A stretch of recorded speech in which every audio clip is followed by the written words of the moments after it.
I am Ru Even and Earth, and these days have been a bit dull. Let's see what's been happening lately.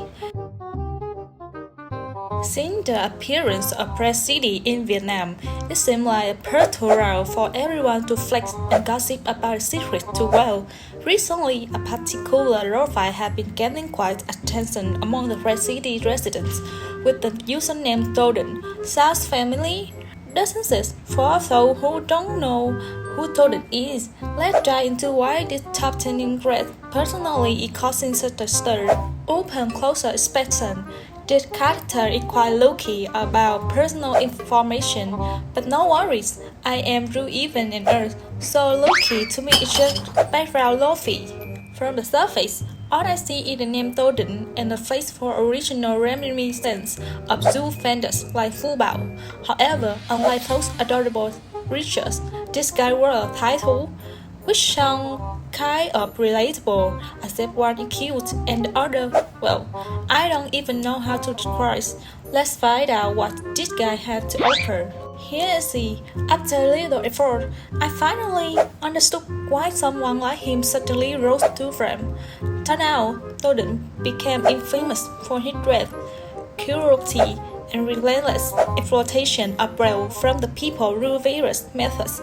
This man, from what I gather, served as an officer under the Eastern Han dynasty in China, whether rules, talent, cunning, or flattery. He was appointed as governor of Yaoji in our southern land, with the title Yaoji, which gave him the authority to rule an expansive region. No wonder he thought of himself as a big shot. But wait, there's more. He had some hobby that were very Toden. According to what I heard, he loved collecting rare things as if he were royalty.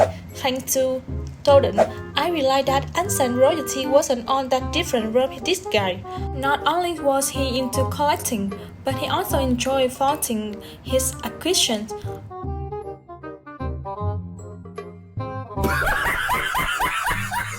With an air of arrogance and satisfaction, he hid behind Randall's title and mission like quelling rebellions and stabilizing Yaoji. It's as if Toden thought himself a supreme ruler, demanding absolute submission and loyalty from the people. But was this truly the case? Perhaps Ru Even and us and you, dear readers, should discuss this further. One thing I must admit is that Toden was quite the mother or manipulator, a true red flag. Ladies, if you even encounter his kind, run as fast as you can. He always believed that everything under his control in Yaoji was utterly rendered, treating logic to justify his oppression. He argued, "This is mine. You no longer have ownership. Without my harsh policies, would you and Jiaoqi have avoided chaos?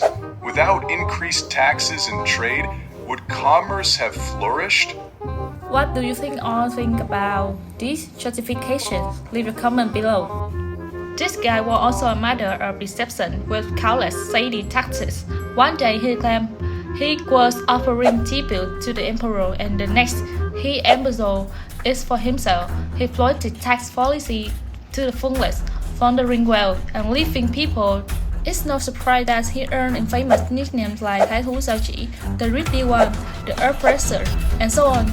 Truly title that fits this, Toden was seen as no better than a virtuous tyrant, abusing his power, oppressing and mistreating the people to the point where even heaven and earth, gods, and mortals wished to see him trampled by elephants or torn apart by horses, just as he had done to the people of our land.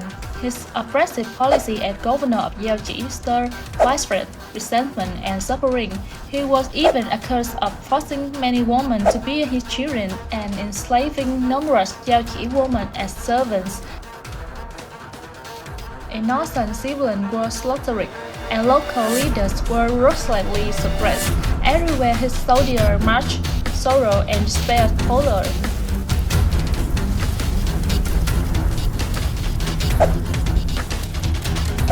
The atrocity ignited a fire of rebellion among the people, intensifying the conflict between our people and the oppressive regime. The roaring outrage and spirit of resistance burned brighter, waiting for the perfect moment to erupt. Ironically, Thoth himself struck the match that lit the fuse.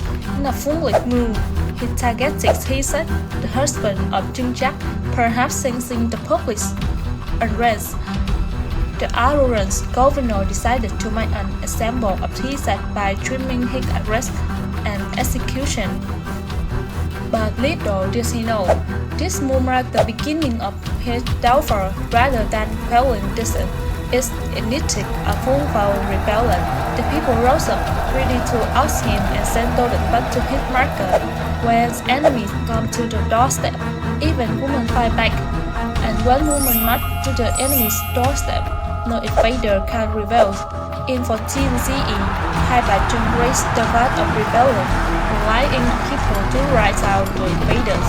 The uprising led by the two-seaters, charged with unstoppable momentum, overwhelming the arrogant typhoon Thoth. Gods of God and unable to withstand the rebel forces, Thoth panicked, abandoned his stronghold and seal, and fled for his life. In a pitiful attempt to escape, he saved his head and breath, disguised himself and scurried back to his homeland.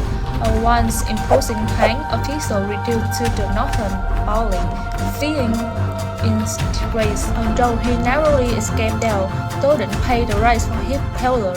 Emperor Han Gongwu imprisoned him for cowardice, marking his humiliating end to men who once ruled over vast lands. This saga teaches us that it's not over until it's over.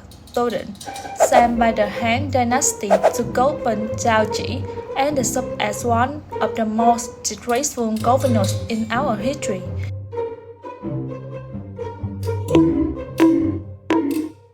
His reign of terror was short-lived, and his ultimate fate, imprisonment by his old emperor, was fitting.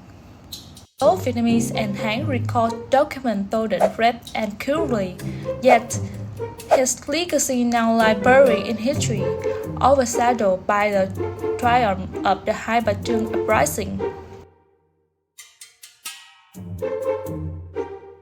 On the flip side, while Thoth was a controversial figure, it cannot be denied that his tyrannical rule sparked significant historical changes in Vietnam. His brutality fueled the spirit of resistance among our people, contributing to the glorious victory of the Haibajun uprising and testament to the right and resilience of the Vietnamese nation. And with that, I close the turbulent, romantic profile of Thoth. Stay tuned for more tea about even more infamous figures in our next chat. Got any spicy suggestions? Drop them in the comment below and share with your friends. It's always more fun with company, right?